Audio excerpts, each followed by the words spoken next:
This is my worship. This is my offering.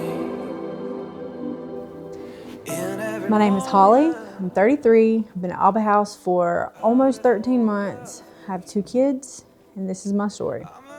So I was born in a little town called Jessup in South Georgia,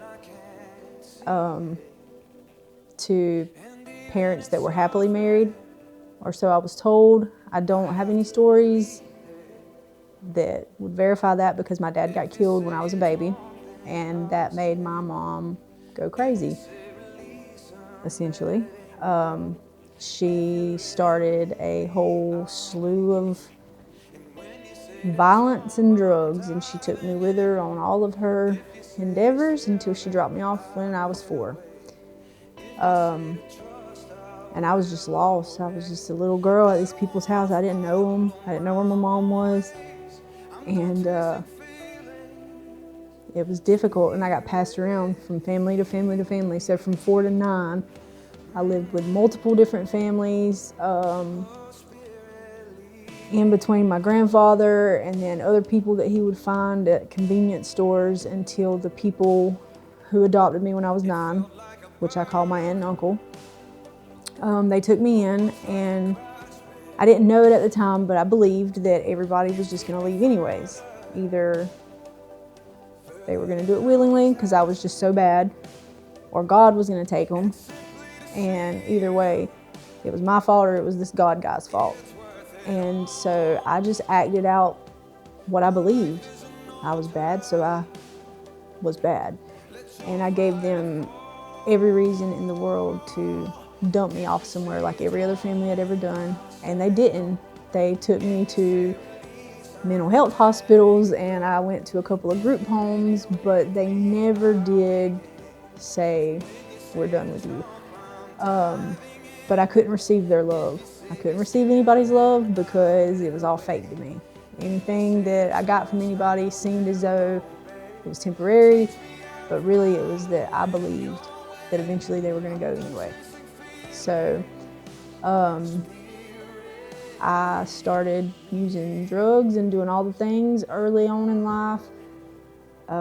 Kicked out of school, violence. I became my mom at an early age. And I spent a lot of time trying to rescue her. She was in prison, but I still found myself trying to console her as a child.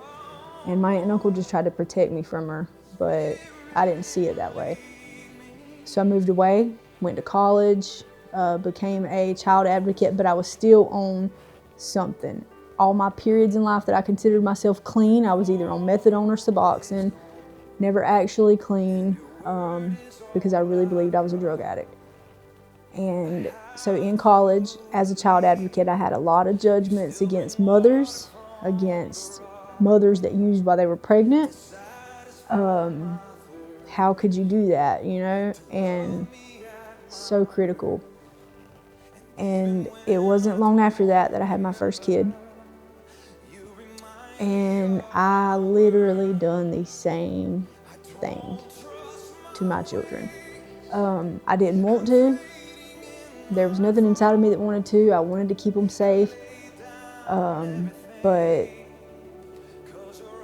those judgments and those vows, and you reap what you sow. And I did it, you know, and I would have told you that I wasn't like my mom. This happened, so it made me do this. And that's all of God's grace, mercy, and compassion, because only then was I able to see my mom no longer as the villain, because I knew my heart was not to harm my children. And so thank God for reaping and sowing, because I wouldn't be able to forgive without it. And anyways, I got clean when I went to jail in 2020. And my children were in the car. My son was 3, my daughter was 4 months old, and I went to rehab. Got clean. For as much as you could excel in rehab at a place like this, I did. Like, I hit the ceiling for success at this particular place.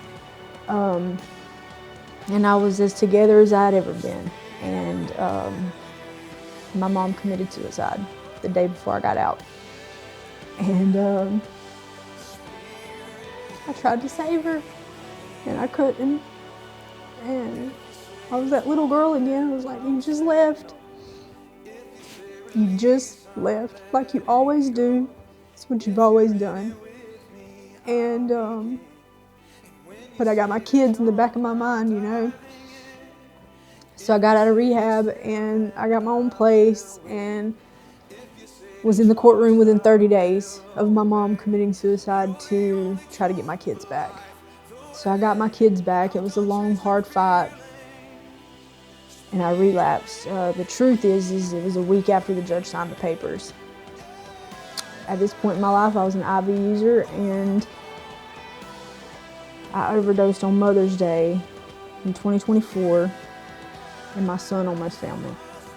So I ended up at the Abba House because I went to jail the day after Christmas in 2024. And 3 days in, God said, get up. And I laughed at him. I said, I'm not getting up. Everything's gone. I have nothing left. My kids are gone. And I was so full of shame because, man, I got the kids back. I'd done all the things. I checked all the boxes. But I blew it. And not only did I just blow it, that wasn't the first time that I had gotten my kids back, you know, and so it was kind of one of those 3 strikes you're out kind of things, and I blew it. And he said, get up, and I was like, I'm not getting up. And I felt like the wind hit my face, and he said, I told you to get up. I've prepared a table for you. And I ended up at the Abba House, like, not on accident, because nothing is on accident. And I knew as soon as I walked in the doors, everything I'd ever been looking my whole life for, I would find it here.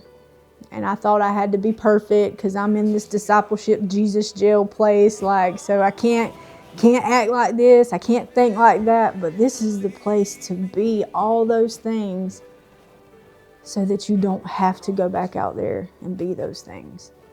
And really get healing from it. And so I learned since being here that I had an orphan spirit, severely.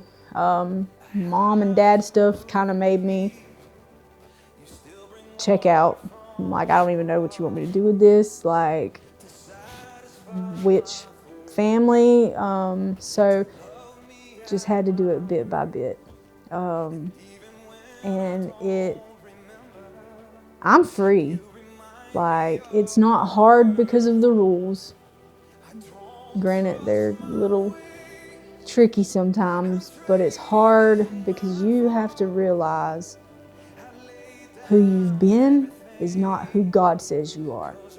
And you have to decide, am I going to be what God says I am?